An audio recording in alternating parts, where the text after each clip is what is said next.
ఎవరైనా సరే అనవసరంగా డిస్టర్బ్ చేయాలనుకొని వస్తే మాత్రం పోలీసు వ్యవస్థ ఉంటుంది, వాళ్ళు చూసుకుంటారు. మీరు గమ్మన కూర్చోండి, మీరు ప్రశాంతంగా ఉండండి. ఎవరికైనా ఒకటే చెప్తున్నాను, ఎవరు చెప్పినా వింటాను. ఎవరైనా వచ్చి ప్రజలకు ఇబ్బంది పెట్టేట్టుగా లా అండ్ ఆర్డర్ మాత్రం డిస్టర్బ్ చేస్తే తాట తీస్తా. మీకు ఒక భద్రత ఇవ్వాలి, మీకు ఒక భరోసా ఇవ్వాలి. నేను చెప్పింది మీకు అర్థం కావాలి, మీ ఇబ్బందులు నాకు అర్థం కావాలి. మీ అందరికీ న్యాయం చేయడమే నా ఆలోచన, నా జీవితాశయం అని మరొక్కసారి తెలియజేస్తున్నా. భూమి ఒక ఆస్తే కాదు, జీవనాధారం, కుటుంబానికి భద్రత, భవిష్యత్తుకు నమ్మకం. ఒక రైతు తన బిడ్డల్ని ఎంత ప్రేమిస్తాడో భూమిని అంతే ప్రేమిస్తాడు. నిద్ర లేస్తే భూమి దగ్గరికి పోకపోతే, భూమిని చూడకపోతే రాత్రి నిద్ర రాదు. దేశానికి తిండి పెట్టింది రైతు, అన్నదాత. కరోనా అప్పుడు అందరూ హాలిడే తీసుకున్నారు, కానీ మా రైతులు మాత్రం హాలిడే తీసుకోకుండా దేశానికి అన్నం పెట్టింది రైతన్న అని చెప్పి మరొకసారి విజ్ఞప్తి చేస్తున్నా. ఆ అనుబంధం ఎవరు చెరపలేనిది. మన రాష్ట్రం వ్యవసాయ ఆధార రాష్ట్రం. దీనివల్ల ఎక్కువ మంది భూమిపైనే ఆధారపడతారు. నేను అందుకే స్పష్టంగా ఆలోచించాను. ఒకటి, మీ భూమి. మళ్ళీ నేను విషయాలు చెప్తాను. దానికి కావలసిన నీరు ఇవ్వడం, అదేవిధంగా సాగు కూడా. ఎందుకంటే మనం అందరం గుర్తుపెట్టుకోవాలి, నిన్న కూడా ఒక మీటింగ్ పెట్టుకొని, సాగునీటి సంఘాల మీటింగులు పెట్టుకొని నేను ఎక్కడికక్కడ సమీక్షలు చేస్తున్నాను. నా జీవితంలో ఒకటే కోరిక, ప్రతి ఎకరాకు నీళ్లు ఇవ్వాలి.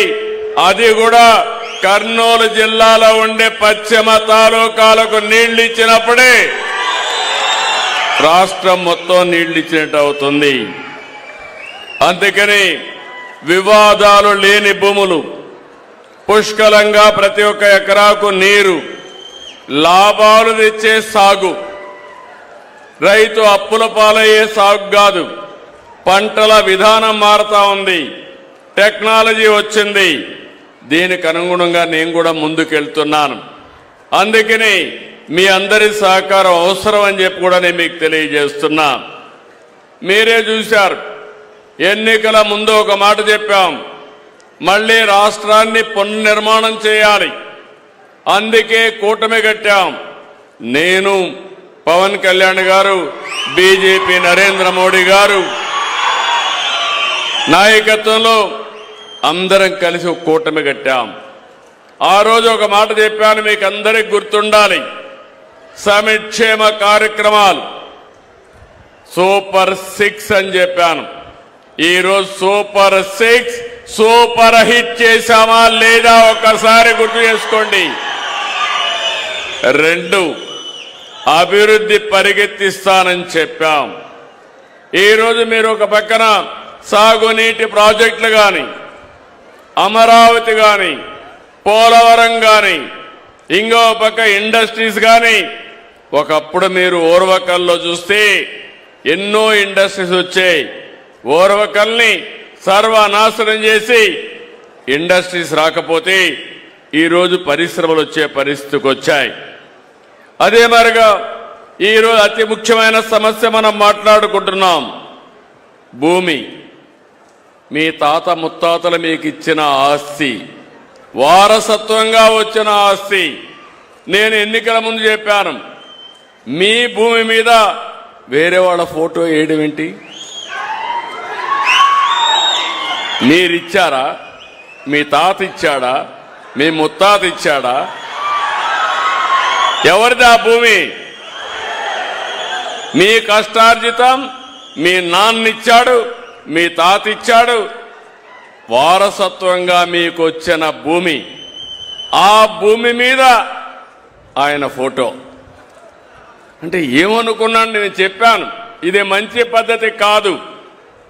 అందుకే ఈరోజు మీరు చూస్తున్నారు, నేను ఇచ్చిన పట్టాదారు పాస్బుక్ చూస్తే రాజముద్రతో ఎవ్వరు కూడా ట్యాంపర్ చేయకుండా ఫుల్ ప్రూఫ్ గా మీకు ఇస్తాను.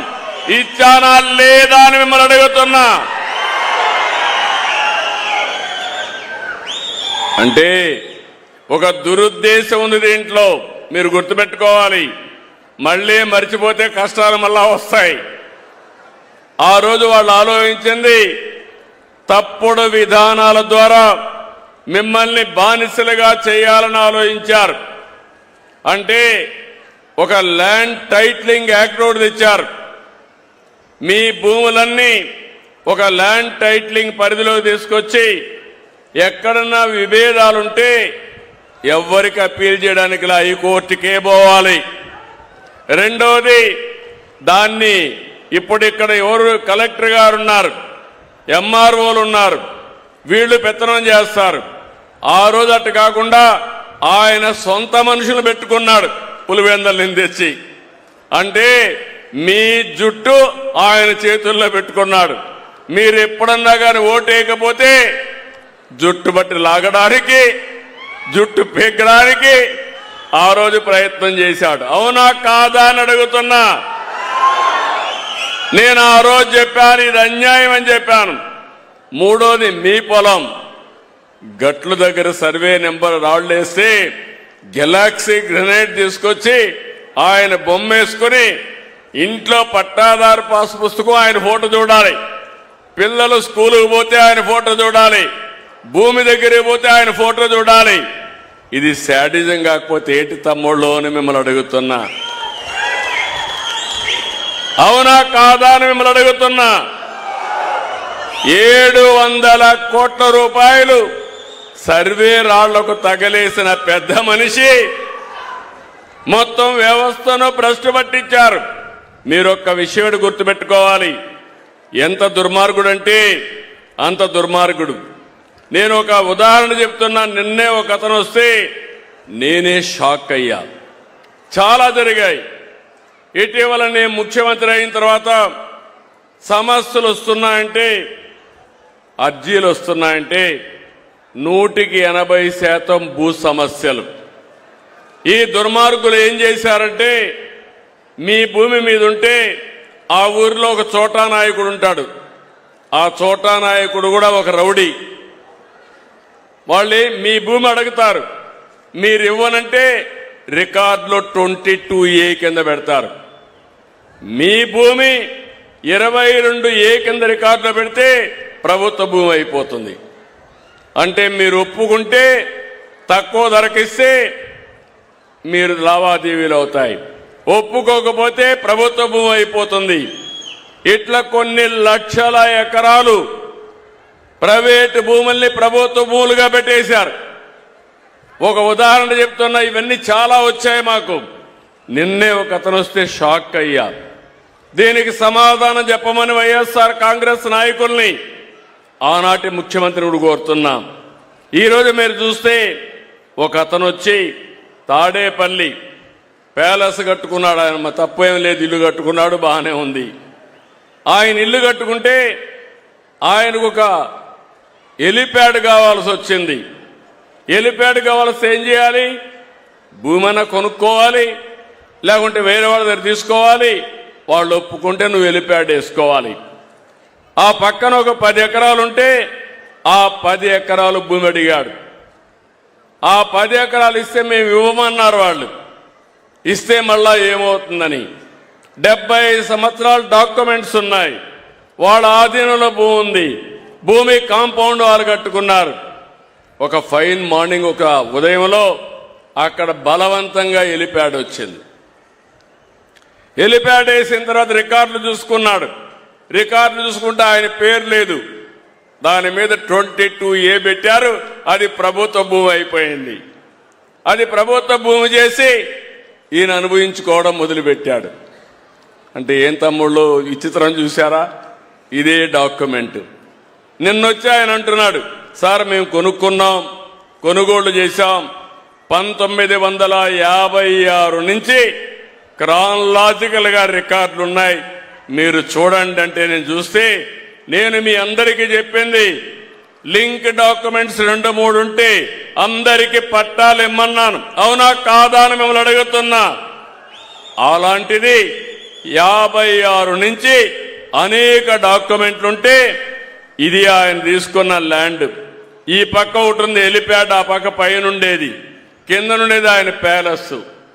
ఇక్కడి నుంచి అక్కడ హెలిప్యాడ్ కోసం బలవంతంగా 22A కింద పెట్టి ప్రైవేట్ భూమిని గవర్నమెంట్ భూమి చేసుకొని ఆయన అనుభవించాడంటే ఎంత దౌర్భాగ్యమో మీరు ఒక్కసారి ఆలోచించండి.